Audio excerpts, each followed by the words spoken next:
வைரவா ஐயா நிஜலிங்க இப்ப போன் பண்ணாருன்னா எனக்கு கோட்டைக்கு பேச. வணக்கம். வணக்கம். ஐயா எங்களை காப்பாத்துங்க ஐயா. எழுந்துருமா எழுந்து. ஏன் காலில் விழுவுற? என்ன விஷயம்? ஐயா என் புருஷனை போலீஸ் புடிச்சிட்டு போயிட்டாங்க ஐயா. போலீஸ் புடிச்சிருச்சுன்னா என்ன தப்பு பண்ணோம்? அவரு தப்பு எதுவும் பண்ணலைங்க ஐயா. தப்பு பண்ணலன்னா போலீஸ்காரங்க ஏன் பிடிக்கிறாங்க? அவரு சாராய வித்தாருன்னு புடிச்சிட்டு போயிட்டாங்க ஐயா. மா கைப்புள்ள வச்சிருக்க, பொய் சொல்லக்கூடாது. உன் புருஷன் சாராயம் வித்தானா விக்கலையா? ஐயா இந்த ஒரு தடவை மன்னிச்சு விட்டுற சொல்லுங்க ஐயா. இனிமே சாமி சத்தியமா சாராயம் விக்க மாட்டாருங்க ஐயா. ஏய் யாருப்பா அது? இந்த அம்மா முதல்ல வெளியில அனுப்பு.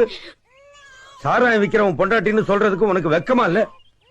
ஒரு கொலைகாரனை கூட மன்னிக்கலாம், அவனால ஒரு உயிர் தான் போகும். ஆனா சாராயம் விக்கிறவனை மன்னிக்கவே கூடாது, அவனால ஒரு ஊரே நாசமாயிடும். ஐயா பச்சை பிள்ளைய வச்சிருக்கையா, அவர் இல்லன்னா பட்டி கடந்துதான் சாகணும். அவனை வெளியில விட்டா ஊர்ல இருக்கிற எல்லா குடும்பங்களும் பட்டினி கிடக்கும்.